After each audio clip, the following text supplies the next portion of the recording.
राजस्थान, पंजाब और हरियाणा के किसान भाई दिल्ली पहुंच गए हैं। अपने अपने राज्य में धरना देने के बाद उन्होंने दिल्ली का रुख ले लिया।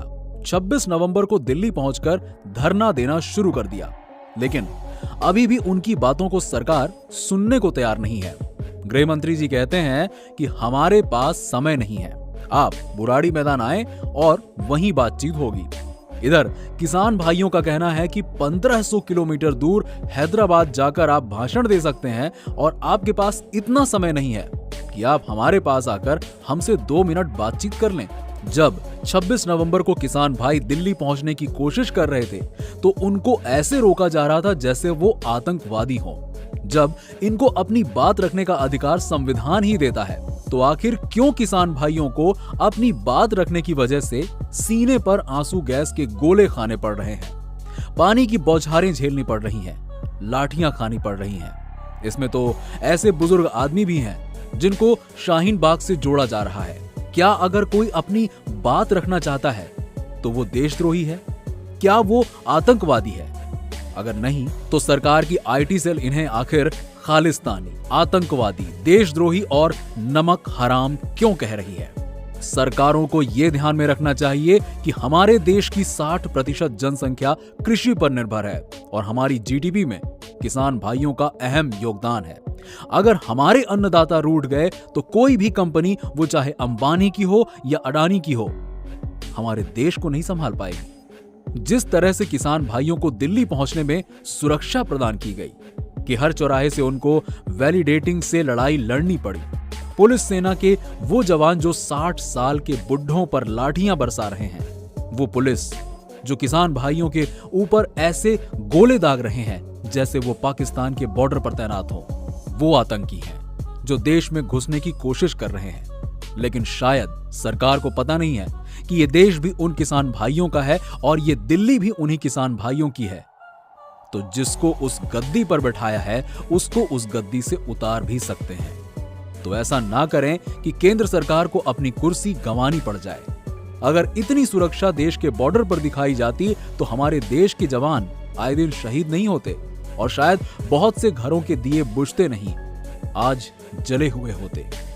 अब जब भी कोई व्यक्ति केंद्र सरकार के खिलाफ कोई सवाल पूछता है या अपनी बात रखने की कोशिश करता है तो उसको सीधा देशद्रोही का थप्पा सा लगा दिया जाता है और उसको एक अलग समुदाय से या पाकिस्तान से नाता रखने वाला व्यक्ति घोषित कर दिया जाता है। अगर आपने अभी तक नोटिस नहीं किया हो तो आप नोटिस जरूर करें। इन किसान भाइयों के मुद्दे में भी कुछ ऐसा ही हुआ। हमारी देश की आईटी सेल भी बड़ी कमाल की है। अगर कोई अपनी बात रखना चाहता है तो उससे अपनी बात रखने का ऐसा अधिकार छीनते हैं और उसको ऐसा शर्मसार करने की कोशिश करते हैं कि वो अपनी बात रखना भूलकर अपनी इज्जत बचाने में लग जाए। आईटी सेल ने भी किसान भाइयों के साथ कुछ ऐसा ही किया, लेकिन किसान भाई तो ठहरे किसान भाई जो सच में फकीर आदमी है। झोला उठाकर चल दिए। इन्होंने ना कोई हवाई जहाज पकड़ी और ना ही कोई बड़ा साधन। ये तो बस अपना बोरिया बिस्तरा बांधकर दिल्ली के लिए रवाना हो गए, जहां ये अब अपनी बात मनवाए बिना नहीं लौटने वाले। और हम कहते हैं लौटना भी नहीं चाहिए, क्योंकि इनकी लागत मूल्य से कम अगर इनको पैसा मिलता है तो हम कहेंगे कि अनाज पैदा करना ही बंद कर दें, क्योंकि आदमी कब तक घाटे में काम करेगा। अगर आपकी लागत 1000 रुपए है और आपको 800 रुपए का धान बेचना पड़े, तब आपको पता चलेगा कि किसान भाई कितने दर्द में है। अगर आपके आसपास कोई किसान है जिसका खेत है तो उससे पूछिए कि किसान भाई सच में दर्द में है या फिर किसान भाई मजाक कर रहे हैं। अब तो किसान भाइयों के लिए आर पार की लड़ाई है, क्योंकि सवाल अब इनके रोजगार का भी है और इनकी जीविका का भी।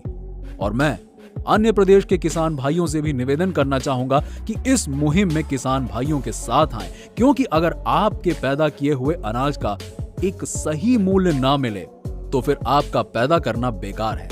क्योंकि अंबानी और अडानी तो अपने सामान का एक कीमत निर्धारित कर ही मार्केट में उतारते हैं। तो आपको भी ये हक होना चाहिए कि आप अपनी लागत मूल्य से कम में ना बेचें और सरकार को भी इस पर ध्यान देना चाहिए कि अगर किसान भाई जो तकलीफ में हैं, उनकी तकलीफ का हल निकले। मैं तो सरकार से बस इतना कहना चाहूंगा कि जो खेतों को पसीने से सींच देते हैं उनको पानी की बौछार से न डराओ।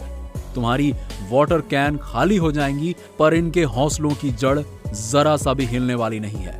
आप किसान भाइयों की बात सुनिए और उस पर विचार करें, क्योंकि हर घर से एक आईएएस ऑफिसर, एक आईपीएस ऑफिसर या बिजनेसमैन नहीं होगा, लेकिन हर घर से एक किसान जरूर होगा। तो इन सब बातों को ध्यान में रखकर किसान भाइयों के मुद्दों को सीरियस लेना चाहिए। और आप लोगों से भी मैं ये निवेदन करना चाहूंगा कि सोशल मीडिया पर वायरल हो रहे तस्वीरों को, जो किसान भाइयों को देशद्रोही, खालिस्तानी और पाकिस्तान के सपोर्टर बता रहे हैं, ऐसी तस्वीरों पर ज्यादा ध्यान ना दें, क्योंकि ये हमारे देश की कृपा है कि हमारे देश में ऐसे आईटी सेल हैं जो ऐसे मुद्दों पर ऐसी ऐसी तस्वीरें वायरल करके इन मुद्दों को दबाने की कोशिश कर रहे हैं। और एक वायरल हो रही तस्वीर को मैं आपके सामने प्रस्तुत कर रहा हूं। लोग कह रहे हैं कि ऐसे किसान जिनके पास इनोवा गाड़ी, फॉर्च्यूनर गाड़ी और लग्जरी गाड़ियां हैं, तो मैं उनको बताना चाहूंगा कि अगर आपको लगता है कि किसान हमेशा फटे पुराने कपड़े पहनकर दर दर कर्जे के लिए भटकता है, तो मैं आपको यह भी बताना चाहूंगा कि वही किसान भाइयों के पास 5-5 लाख की भैंसें भी होती हैं।